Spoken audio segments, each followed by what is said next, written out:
Croton plants need consistent moisture, and lack of water is the most common reason for drooping leaves. Too much water can also rot the roots and can make the leaves limp, but we are going to talk underwatering first. As I said, it needs consistent moisture, and if the water evaporates from the soil faster than it is replenished, the plant's roots cannot absorb enough moisture. This is especially common in hot, dry environments or if the plant is placed near a heat source like a radiator.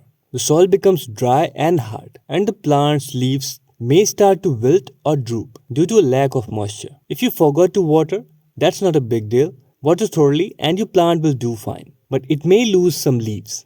Or you can try bottom watering for even saturation. You should water your plant whenever the top 1 to 2 inches of the topsoil dries out. And in the winters, let the topsoil dry out about 30%. So this was about when we forgot to water or when we get late to water. Now, often we kill our houseplants with too much care. Like whenever we see something is going wrong with the plant, our first move is, I think I should give it more water. That's the biggest mistake in plant parenting. Roots need oxygen to function properly. When soil is oversaturated with water, air pockets in the soil get filled with water, reducing the amount of oxygen available to the roots. As the roots are deprived of oxygen, they become unable to absorb water and nutrients effectively, leading to weak and droopy leaves. The plant may also become stunted in growth. The plant may look wilted or droopy, and the lower leaves often turn yellow. Roots become mushy, black, or brown, and even the plant may begin to die. Temperature stress is also responsible for drooping leaves. Crotons thrive in warm temperatures between 60 degrees Fahrenheit to 85 degrees Fahrenheit. Exposure to cold drafts or sudden temperature changes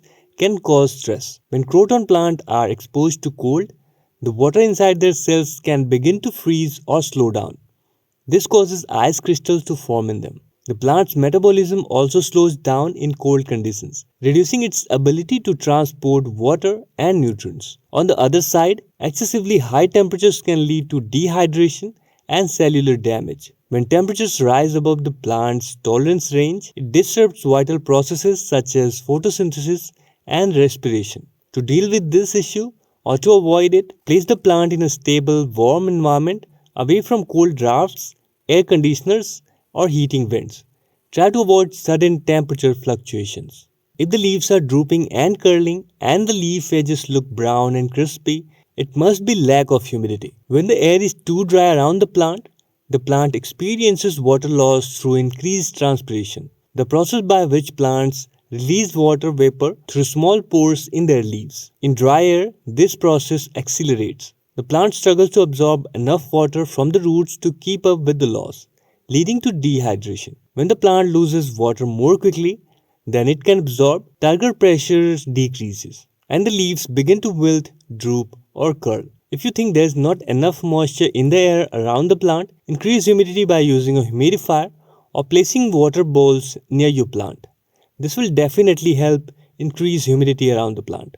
Also, recent repotting or relocation can stress the plant, causing leaves to droop. Minimize disturbances and give your plant some time to adjust. Make sure it's receiving good amount of light. They need a lot of bright indirect light for vibrant foliage and good health. Lack of light can weaken the plant, leading to drooping leaves. Position your croton where it receives bright indirect sunlight. Spot near an east or south facing window is ideal. Avoid direct harsh sunlight that can scorch the leaves. Check the leaves for the pests and inspect the plant thoroughly, especially the undersides of leaves. If you find any, treat with insecticidal soap or neem oil and make sure you're fertilizing it properly. Lack of essential nutrients can lead to weak growth and drooping leaves. Feed the plant with a balanced water-soluble fertilizer during the growing season, spring and summer, and there is no need to fertilize in the winters.